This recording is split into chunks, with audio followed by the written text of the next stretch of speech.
Hey, this week's lab is the first of three grain size analysis labs, and it's the wet sieve analysis. There's three grain size analysis labs to perform.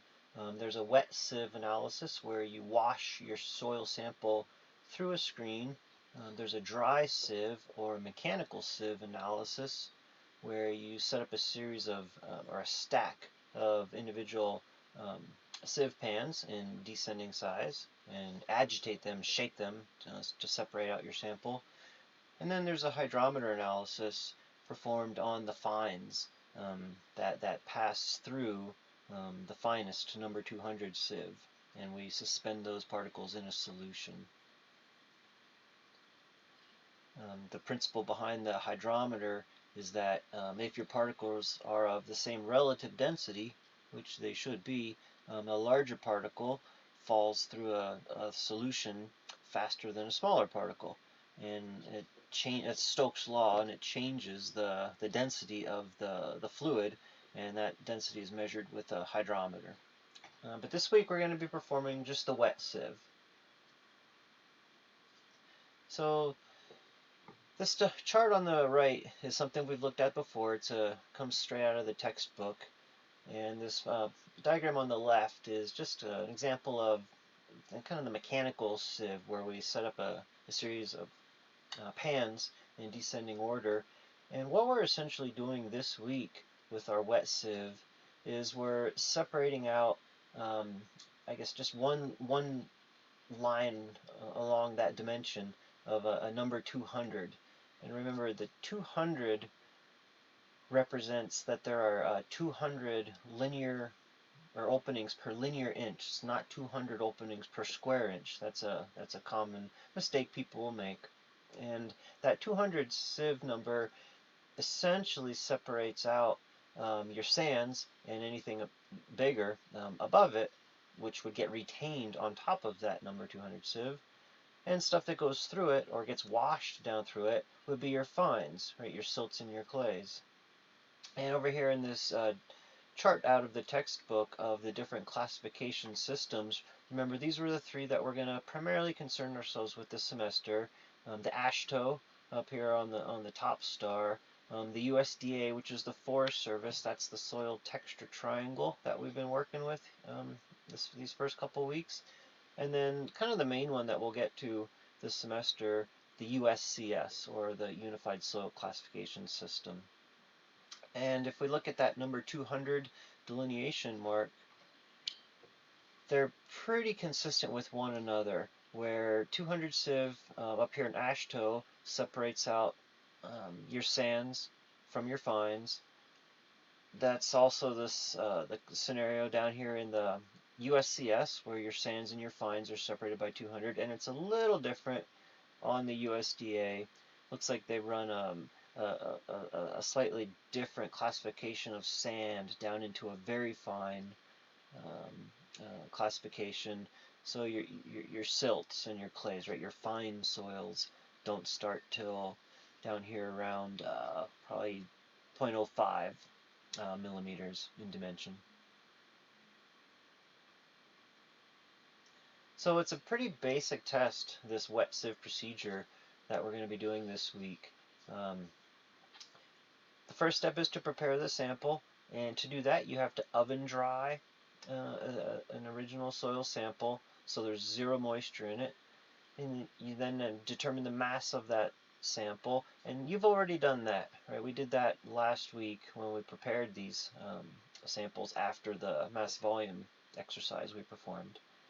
And then you want to soak your sample in a dispersing agent, generally sodium hexametaphosphate in a concentration of 40 milligrams per liter of water, or something as simple as Calgon soap is also essentially um, a dispersing agent. It's an emulsifier, and what that does is it helps loosen up those soil clods, those clay clods that want to stick together and bind together, and it allows them to repel each other so that they can be washed down through that number 200 sieve.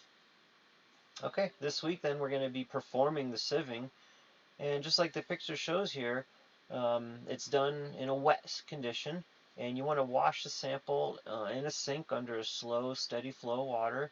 It is a fabric, right? That 200 sieve isn't real durable, so we want to be careful, but we want to gently agitate that sample with our fingers to kind of massage those particles, make sure we're getting the clay to break apart, um, and massage those smaller fines down through the sieve.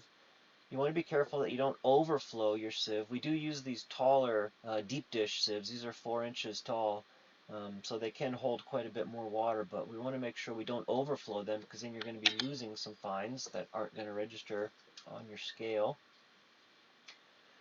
And you want to continue this process until the water appears to come out of the bottom of your sieve clear and free of soil, and that indicates all of the fines have been washed away.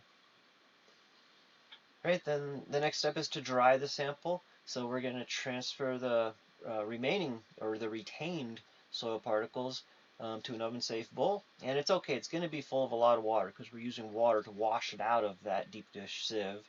And we're going to throw it in our traditional 220-degree oven at least overnight.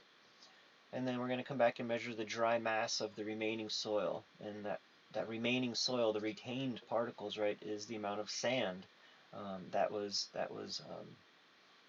composing your original soil sample.